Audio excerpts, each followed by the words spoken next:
Vámonos con el primer tipo de bucle, el bucle for each. El bucle for each es el primero que os explico porque es el más fácil de utilizar y el más fácil de entender. También es el que tiene la sintaxis más simple. Vamos a utilizar la palabra reservada for each seguida de, entre paréntesis, el tipo de búsqueda, el tipo de bucle que vamos a llevar a cabo. El bucle for each sirve para recorrer sobre todo arrays o colecciones, listas en general, ¿de acuerdo? Vamos a hacer un ejemplo recorriendo, en este caso, el array de enemigos y luego haremos otro con el caso de la lista. Voy a dejar comentado el ejemplo que hicimos aquí de la hash table, no nos hace falta por ahora.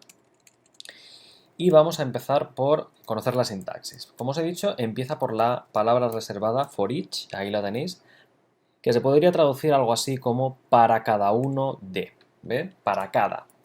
¿Y para cada qué? Pues bueno, entre paréntesis vamos a indicar primero el tipo de datos. Por ejemplo, si yo quiero recorrer el array de enemigos, está claro que cada uno de los enemigos es un string. Por tanto, voy a indicárselo aquí diciéndole, oye, mi bucle for each va a recorrer, va a obtener strings. A continuación hay que darle un nombre a la variable. Yo, por ejemplo, como estoy recorriendo el array de enemigos, tiene sentido que cada variable se llame enemigo en singular, porque al recorrer el array de enemigos, cada una de las entradas que me va saliendo de ahí dentro es un enemigo.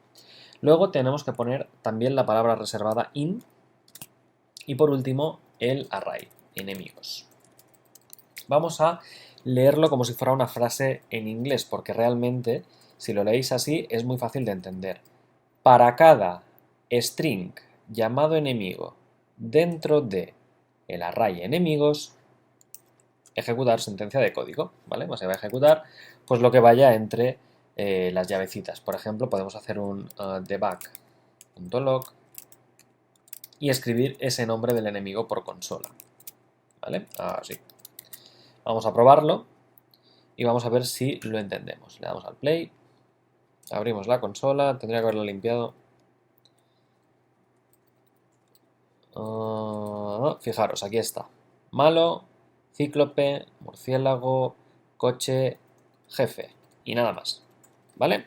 Fijaros que puede que la primera vez os choque un poco, ¿vale? Porque esto empieza a ser de cada vez más abstracto, sobre todo la parte de la programación. Entonces no os preocupéis, cuanto más practiquéis los bucles o en general todo lo que sea la parte más abstracta del código, pues más fácil os será. Y os puedo decir que a lo mejor cuando hice mi primer bucle, pues me fue tan complicado que a lo mejor tardé una semana o dos en entenderlo. Entonces se trata de practicarlo, se trata de que pues, podáis jugar con los bucles e intentéis hacerlos vuestros propios. Para que veáis el potencial que tiene un bucle, voy a hacer una cosa que vais a entender perfectamente. Voy a declarar un entero que le voy a llamar i igual a 0 justo antes del bucle y lo que voy a hacer va a ser lo siguiente. Voy a imprimir no solo el nombre del enemigo, sino también la variable i separada por un guioncito. Entonces, al principio me imprimirá un 0, guioncito, nombre del enemigo. Y lo que voy a hacer justo después es que i tome el valor i más 1. Entonces, si inicialmente i valía 0, 0 más 1 valdrá 1 y se lo asignará a la variable i, de modo que la siguiente vez que pase por el bucle, básicamente en lugar de valer 0 valdrá 1, y la siguiente 2, y la siguiente 3, y la siguiente 4. Vamos a verlo. Voy a empezar por limpiar la consola, clear, y le damos al play. Ahí está. Fijaros, 0 malo, 1 cíclope, 2 murciélago, 3 coche, 4 jefe. Entonces vemos que el for each nos da una herramienta muy útil para ejecutar el mismo bloque de código, la misma línea de código una y otra vez, dependiendo en este caso, por ejemplo, del número de enemigos que traiga nuestro array.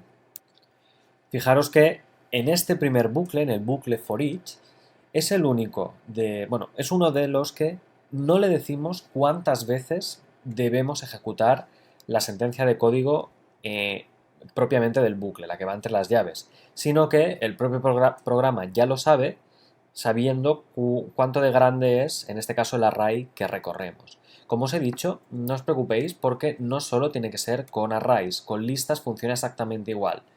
Y con ArrayList y HashTables tenéis un problema añadido en el caso de los ArrayList y las HashTables. Las hash tables, para empezar, es imposible, puesto que a la hora de recorrer una hash table, ¿qué recorremos? Las claves, recorremos los valores. No es tan directo, al menos, ¿vale? Luego os enseñaré un truquito. Para las array lists, tened en cuenta un pequeño detalle, y es que user info, que lo hemos creado antes, puede tener enteros, puede tener strings, podría tener game objects.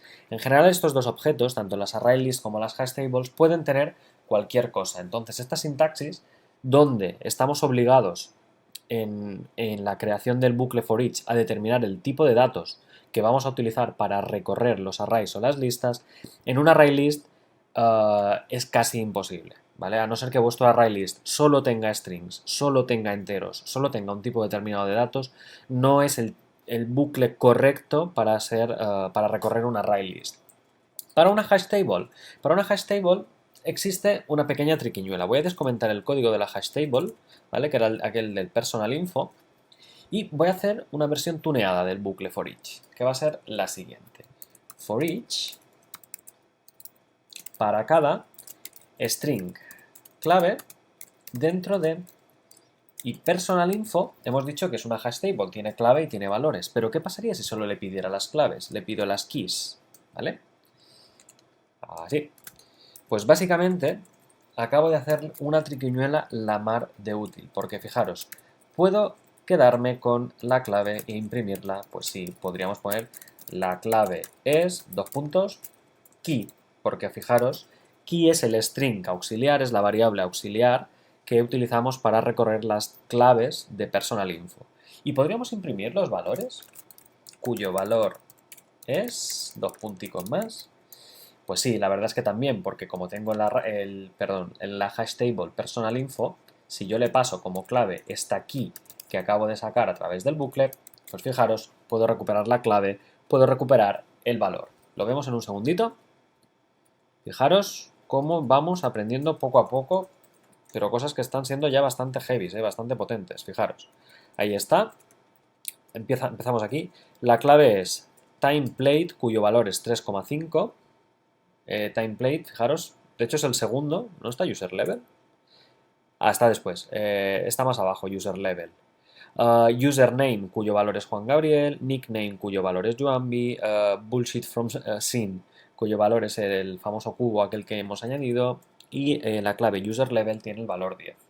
La primera cosa que os puede llamar un poquito la atención es que no están en el mismo orden que las hemos metido.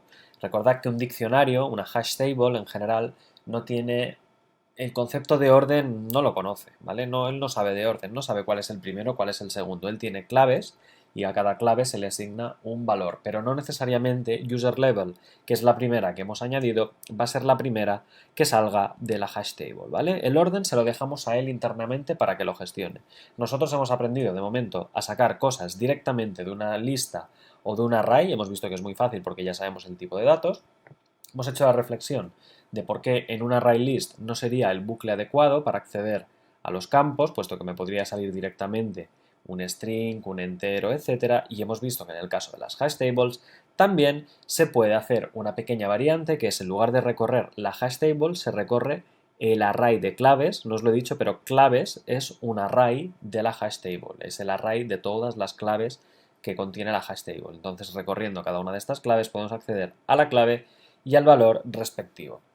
Aprovechad que en el código tenemos un par de array lists y y listas más creadas, por ejemplo este de aquí, de known numbers, etc. O aprovechad para crear 2 o 3 tipos más de arrays o de listas o de hash tables y realizad vosotros mismos los bucles de recorrido con el for each, porque ya os digo que si solo hacéis lo que yo haga aquí en clase no se os va a quedar en la cabeza, entonces necesito que lo practiquéis un poquito, bien con los arrays y las listas que ya hemos creado en clases anteriores, o bien cread uno vosotros mismos, no sé, los miembros de vuestra familia, los jugadores de un equipo de fútbol que os guste, en la edad que tengan los miembros de vuestra familia si queréis practicar uno con enteros, el nombre de, yo qué sé, pilotos de Fórmula 1, escuderías de coches, me da igual, lo que queráis, pero por lo menos practicadlo para que así se os vayan asentando los conceptos y sepáis utilizar con garantías de éxito el bucle for each.